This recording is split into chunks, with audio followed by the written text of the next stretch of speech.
사랑하는 자마다 하나님으로부터 나서 하나님을 알고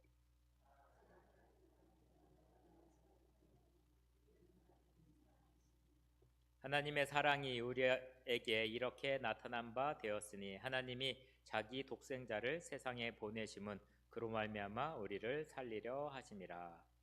사랑은 여기 있으니 우리가 하나님을 사랑한 것이 아니요 하나님이 우리를 사랑하사 우리 죄를 속하기 위하여 화목 제물로 그 아들을 보내셨습니다. 아멘. 할렐루야. 오늘 사랑이란 단어가 몇 번 나왔을까요? 예, 맞습니다. 11번이 나왔습니다. 올해 감사합니다. 올해 3주가 남아 있습니다. 아직 우리에게 사랑할 시간이 있습니다. 사랑이라고 하니 많이 부담되시나요? 사랑에는 연습이 필요합니다. 특히 한국 사람, 그리고 한국 남자들, 어른들은 사랑한다는 이야기를 많이 해야지 되는 걸로 알고 있습니다.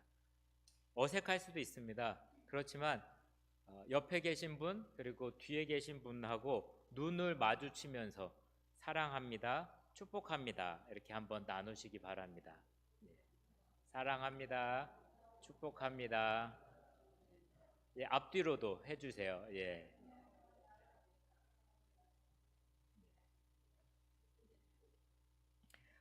지난주에는 성숙한 사랑은 당신을 사랑해요. 왜냐하면 당신을 사랑하기 때문이라고 말했습니다. 사랑해서 사랑하는 성숙한 사랑이 2023년에 완성되시기를 주님의 이름으로 축원합니다. PPT 한번 보시겠습니다. 보이시죠? 비읍이 부족한 곳에는 모든 것이 부족하다. 뭘까요? 주보에 힌트가 좀 나와 있긴 한데 뭘까요? 비읍.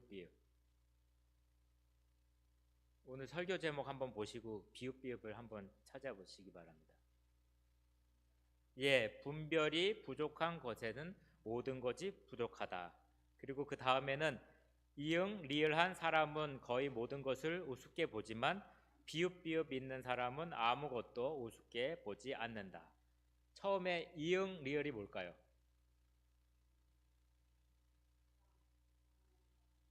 이응 리을이요. 예, 조금 어려울 수도 있어요.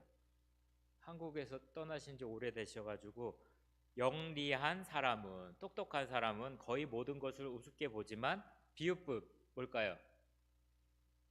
지금 했던 단어입니다. 예, 분별 있는 사람은 아무것도 우습게 보지 않는다고 괴테가 이야기했다고 합니다. 분별이 부족한 곳에서는 모든 것이 부족하다라는 이야기도 했습니다. 분별 있는 사람은 아무것도 우습게 보지 않는 사람입니다. 다시 말해서 분별 있는 사람은 중요한 것을 지나치지 않고 그 의미를 보는 사람입니다. 영을 분별하는 사람은 모든 것이 하나님께 속하였나 확인하는 사람입니다. 세상에는 가짜가 너무 많이 있습니다. 세상에서 하나님께 속한 것을 찾는 영을 분별하는 사람이 되시기를 축복합니다. 함께 기도하시겠습니다. 주님, 성령의 능력으로 우리의 마음을 열어 주시옵소서. 성령의 말씀을 읽고 볼 때, 주님 말씀이 선포될 때 우리에게 주시는 말씀을 우리가 기쁨으로 듣게 하여 주시옵소서. 말씀에 즉각 순종하여 열매를 거둘 수 있는 삶을 살게 하여 주시옵소서. 예수 그리스도의 이름으로 기도합니다. 아멘. 오늘은 영들이 하나님께 속하였나 분별하라는 제목으로 하나님의 말씀을 전하겠습니다. 반복되는 내용입니다. 요한 1서는 다음 세대에게 주시는 복음입니다. 1세대가 죽거나 순교한 상황입니다.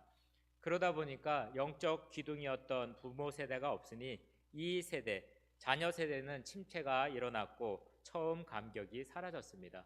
첫사랑을 잃어버렸다는 것입니다. 요한 1서는 다시 일어날 수 있는 힘, 부흥할 수 있는 힘, 사랑할 수 있는 힘, 다시 세상을 이길 수 있는 힘이 무엇인지 설명을 하고 있습니다. 오늘의 말씀은 이단의 가르침, 영 분별에 대한 것입니다. 어떻게 영을 분별할 수 있을까요? 우리는 영불면 그러면 나는 한 번도 해본 적 없다고 생각을 많이 합니다. 그것이 내 일이 아니라고 생각하고요. 대단한 영성가나 한다고 생각을 합니다. 영적인 훈련을 많이 하고 공부를 많이 한 사람들이 한다고 하는 생각이 듭니다. 하지만 그렇지 않습니다. 요한 일서가 대단한 영성가에게 보내는 편지가 아니라 다음 세대, 2세대 자녀들에게 보내는 편지이기 때문입니다. 영분별할 수 있는 방법이 있습니다.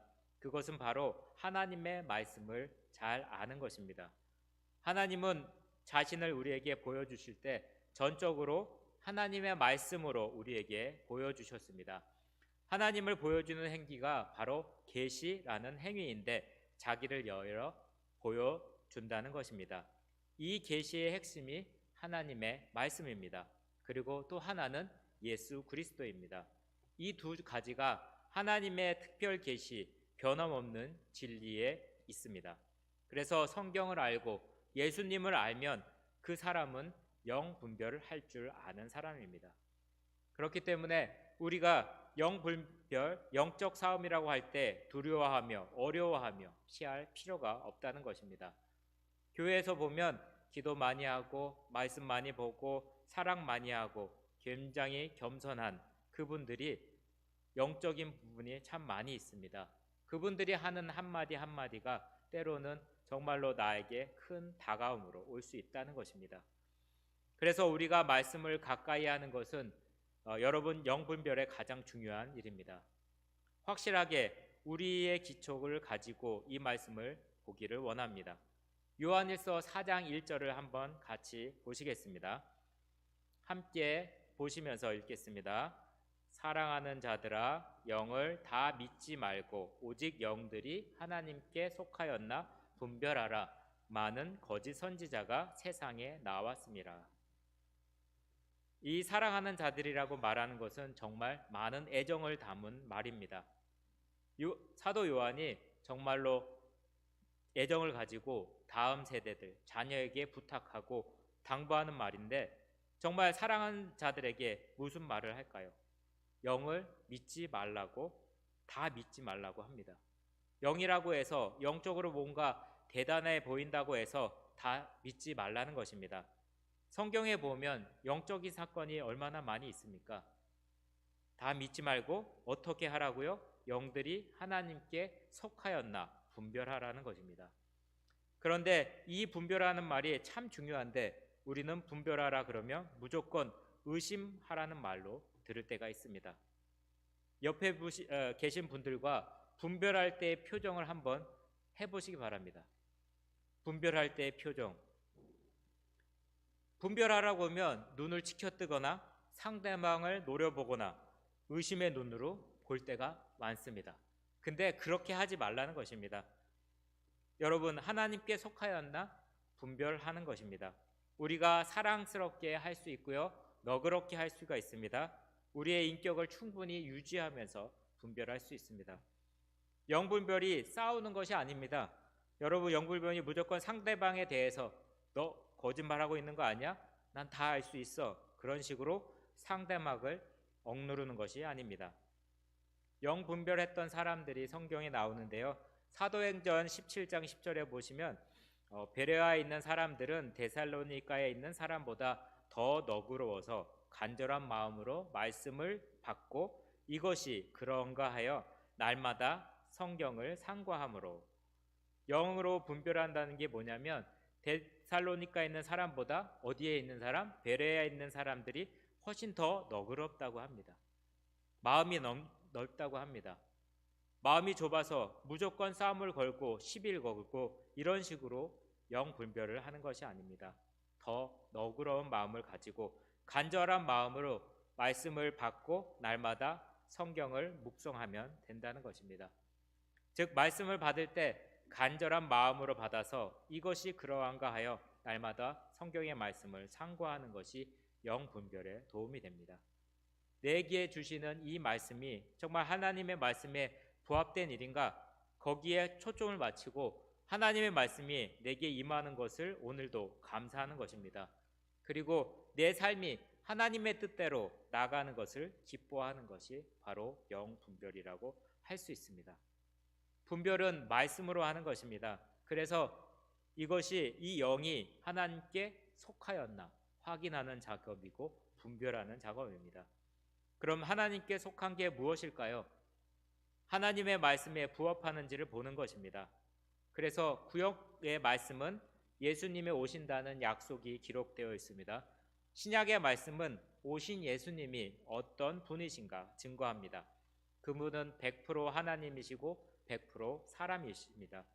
그래서 우리의 모든 어려움과 우리의 모든 고난까지도 다 경험하고 체혈하셨지만 그분은 우리의 모든 것을 이기게 하시는 하나님이십니다.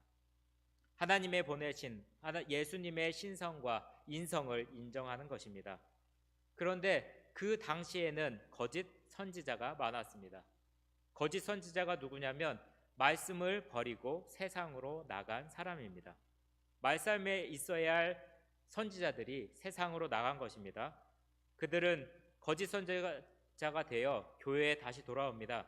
그래서 말씀으로 하나님을 증거하는 것이 아니라 세상의 방법으로 하나님의 말씀을 전한다고 하는 자들을 거짓 선지자라고 합니다.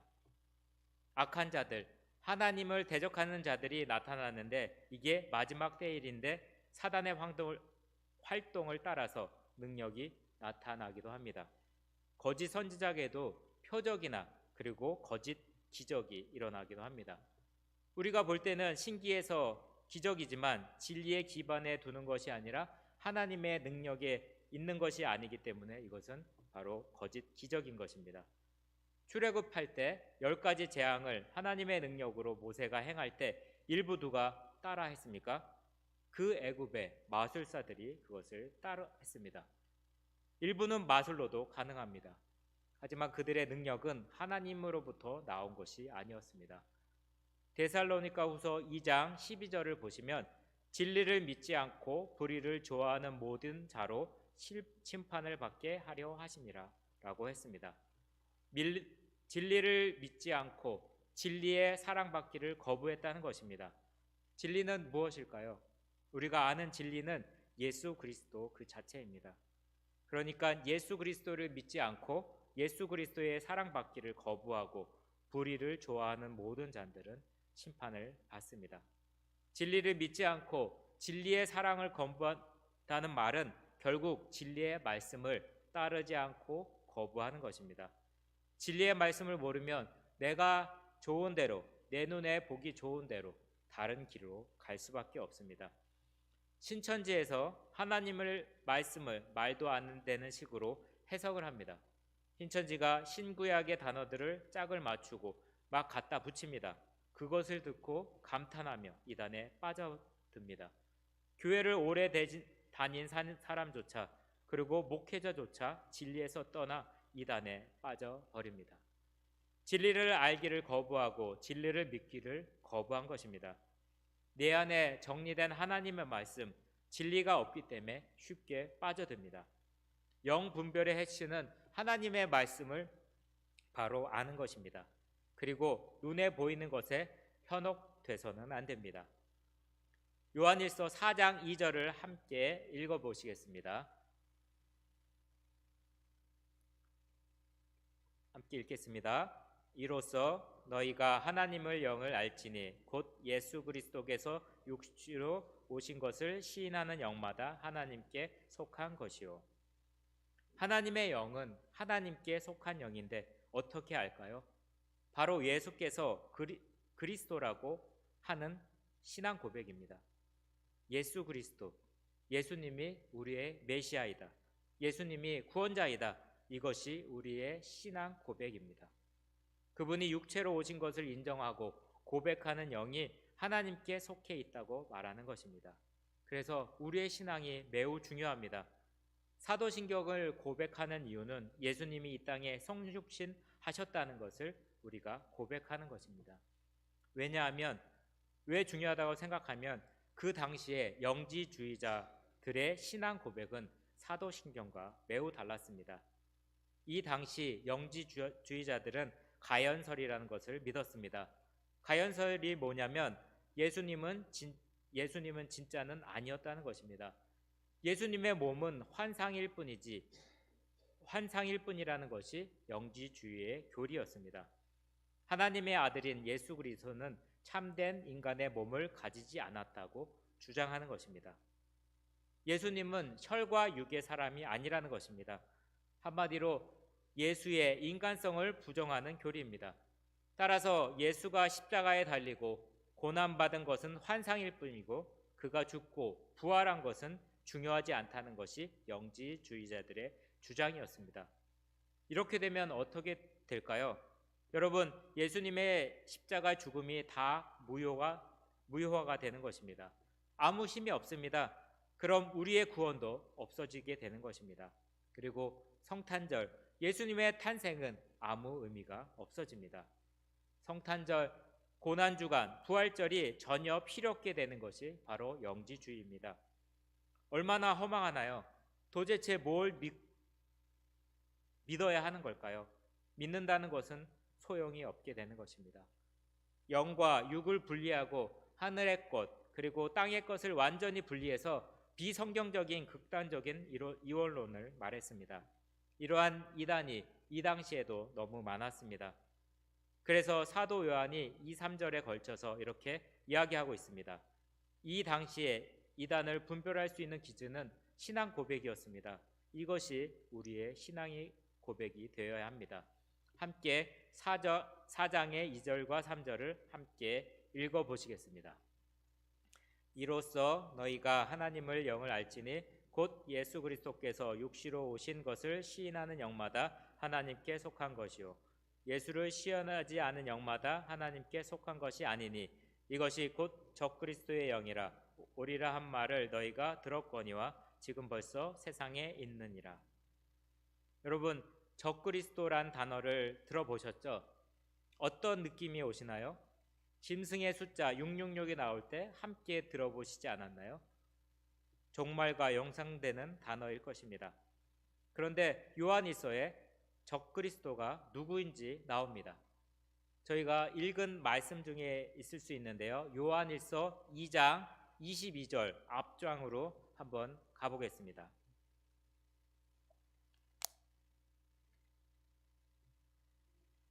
함께 읽겠습니다. 거짓말하는 자가 누구냐? 예수께서 그리스도이심을 부인하는 자가 아니냐? 아버지와 아들을 부인하는 그가 적그리스도니. 예수께서 그리스도이심을 부인하는 자, 아버지와 아들을 부인하는 자가 바로 적그리스도라는 것입니다. 적그리스도란 단어는 성경에 몇 번 나올까요? 몇 번 정도 나올까요? 너무 어렵죠? 딱 5번 나옵니다. 그것도 누가 쓰냐면 사도 요한만 사용합니다. 적그리스도는 마지막 때에 우리를 현혹하고 죽이는 박해자가 아니라 거짓말을 하는 자, 우리를 속이려는 자들이 바로 적그리스도들입니다. 내가 믿고 있는 것을 속이고 끌어내리려 하는 자들입니다. 예수님이 그리스도이심을 부인하고 인간 예수와 구원자이시는 그리스도를 분리시키고 믿지 못하게 하는 것이 적그리스도입니다. 아버지 아들을 부인하는 그가 바로 적그리스도입니다. 즉 하나님, 성부 하나님, 성자 예수님의 아름다운 인간의 모든 생명을 구원하는 사역을 부인하는 자들이 바로 적그리스도라고 할 수 있습니다. 영분별, 적그리스도라는 말에 나올 때 두려워하지 마십시오. 모르면 거짓말에 속을 수밖에 없습니다. 진리가 너희를 자유케 한다고 했습니다. 하나님의 말씀이 성경을 알면 두려워하지 않을 수가 있고 자유케 될 수가 있습니다. 날마다 성경을 가까이 하며 날마다 묵상하면 거짓말에 속지 않을 수가 있습니다. 모르면 두렵고 떨리고 불안하고 힘들어집니다. 예를 들어 시험 공부를 많이 한 학생은 시험 기간에 자신 있게 문제를 풀고 나오지만 공부를 하지 않는 학생은 시험 기간이 두렵고 떨릴 수밖에 없습니다. 요한일서 4장 4절을 한번 보시겠습니다. 함께 읽겠습니다. 자녀들아 너희는 하나님께 속하였고 또 그들을 이기었나니 이는 너희 안에 계신 이가 세상에 있는 자보다 크심이라. 사도 요한은 사랑하는 자녀들에게 말하면서 위로를 해줍니다. 적그리스도라는 말이 나왔기 때문에 혹시 두려워할까봐 자녀들의 마음을 달래줍니다. 너희는 누구에게 속했다고요? 하나님께 속해 있다. 그들을 이겼다고 말하며 너희 안에 계신 이는 세상에 있는 자보다 크심을 알려줍니다. 사랑하는 성도님, 여러분은 하나님 속에 있습니다. 여러분 안에 계신 성령님이 세상에 있는 자보다 크십니다. 그러니 적그리스도, 영분별이란 말에 두려워하실 필요가 없습니다. 만약 두렵다면 하나님의 말씀을 펴십시고 읽으십시오. 저는 화요일마다 시다 아파트 중보기도 모임을 하면서 카톡으로 생명의 삶 묵상을 보내드리고 있습니다. 중보기도를 모일 때 그 묵상의 말씀을 나누기도 합니다. 중보기도는 특별히 하나님의 음성을 듣고 말씀을 알아야 하는데 하나님의 말씀을 묵상하지 않고는 하나님의 말씀을 알 수가 없습니다. 주일날 설교를 듣고 다음 날까지 설교 제목과 본문을 기억하시는 분이 계신가요? 아마 10%도 안 될 것입니다. 화요일 정도 되면 거의 기억나지도 않고 주보도 어디에 있는지 기억나지 않을 수가 있습니다. 그래서 날마다의 묵상이 필요합니다. 날마다 일용할 육신의 양식을 먹듯이 날마다 일용할 영적인 양식을 먹어야 합니다. 매일의 삶이 하나님의 말씀과 묶여 있어야 됩니다. 혹시 부모님이 생각나시나요? 아니면 출가한 자녀들이 생각나시나요? 부모님께 생신 때나 명절 때, 연말 연시 때 선물과 음식을 보내드리고 계신가요? 이제는 하나님의 말씀과 함께 영의 양식을 전달해야 합니다. 말씀 묵상을 통해서 부모님과 출가한 자녀들에게 영적으로 삼겹줄이 될 수가 있습니다. 저는 아이들을 데리고 말씀 묵상을 하고 있고 양가 부모님께 말씀 묵상을 보내드리고 있습니다. 또한 키르기스탄에 있는 리더들과 성도들에게 키르키절을 번역하여 날마다 보내고 있습니다. 함께 사역했던 중국인 선교사들에게도 같은 말씀을 또 보내드리고 있습니다. 미국에 있지만 한국, 키르기스탄, 중국까지 하나님의 말씀이 연결되어 있습니다. 이렇게 하면 선교가 안 될까요? 내가 있는 이곳에서 세계 선교가 가능해집니다. 특별히 2024년에는 온 성도가 매일 묵상하는 운동을 할 것입니다.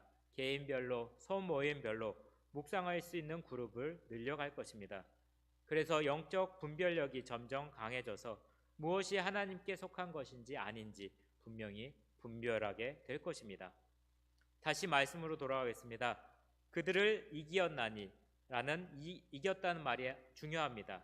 이 단어는 니카오라는 단어인데 이 단어는 요한계시록에 나오는 어린 양의 최후 승리를 나타낼 때 쓰는 말과 같은 단어를 사용했습니다.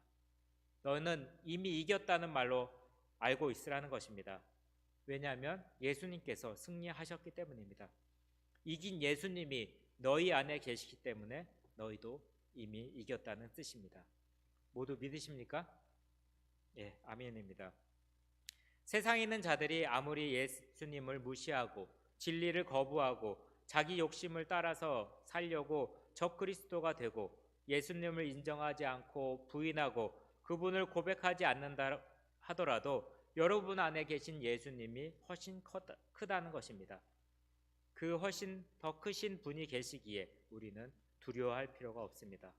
그리고 우리는 이 세상을 이미 이기신 예수님을 따라서 함께 승리하면 됩니다. 그래서 우리가 이미 이겼다는 것을 어떻게 우리는 선포하고 살 수 있을까요? 요한복음 16장 33절의 말씀을 함께 읽어보겠습니다. 이것을 너에게 이르는 것은 너희로 내 안에 평안을 누리게 하려 함이라. 세상에서는 너희가 환난을 당하나 담대하라. 내가 세상을 이기었노라. 우리가 세상에서 환난을 당할 수 있습니다. 그러나 우리는 담대히 살 수 있습니다. 환난 가운데 주님 안에서 평화를 누릴 수 있습니다. 왜냐하면 예수님이 세상을 이기셨기 때문입니다. 이 말씀은 십자가에 달리기 전에 하신 말씀입니다. 이미 예수님은 세상을 이기셨고 십자가에 달리기 전에도 예수님은 승리하셨고 십자가 위에서 승리하셨고 죽으시고 부활하시고 승리하셨습니다. 그분은 하나님이시기 때문입니다. 그분의 자녀들은 언제 승리할까요? 그분과 함께 언제나 승리합니다. 성탄절은 한 해의 마지막 축제의 기간이 아닙니다. 우리는 교회력에 의해 대강정을 통해 승리하신 예수님의 탄생을 기다리는 시작의 시간입니다. 교회력으로 보면 지금은 첫 달입니다. 1월입니다. 그 예수님이 세상에 있는 자보다 크십니다. 우리는 예수님의 탄생을 기억하며 2024년을 시작할 수 있습니다. 24년이 있을 때 우리는 걱정보다 문제보다 그 크신 예수님이 더 크시다는 것입니다. 날마다 하나님 말씀을 상고하여 세상을 분별하며 세상보다 크신 하나님을 날마다 품고 항상 담대하시기를 소망합니다. 가장 영적인 것은 하나님의 말씀을 상고하여 과연 그런가 하나님의 말씀을 살피시는 것입니다. 영분별은 말씀을 통해 할 수 있고 우리가 해야 할 사명입니다. 함께 기도하시겠습니다. 하나님 아버지, 지금까지 영적 전쟁, 영분별에 대해 잘 알지 못해 두려운 마음이 있었습니다. 그럼에도 말씀을 찾아보지 않고 멀리했던 것을 주님 회개합니다. 이제 하나님 말씀을 찾자, 읽고 날마다 묵상할 수 있게 하여 주시옵소서. 말씀을 읽고 들음으로 우리의 믿음이 성장하게 하시고 말씀에 순종하여 믿음의 열매인 사랑을 많이 거둘 수 있게 하옵소서. 지금까지 받은 사랑, 지금까지 베푼 사랑 기억하는 성숙한 하나님의 자녀가 되게 하여 주시옵소서. 우리 안에 계신 이는 세상보다 크신 것을 입으로 선포하고 살게 하여 주시옵소서. 감사드리며 예수 그리스도 이름으로 기도합니다. 아멘.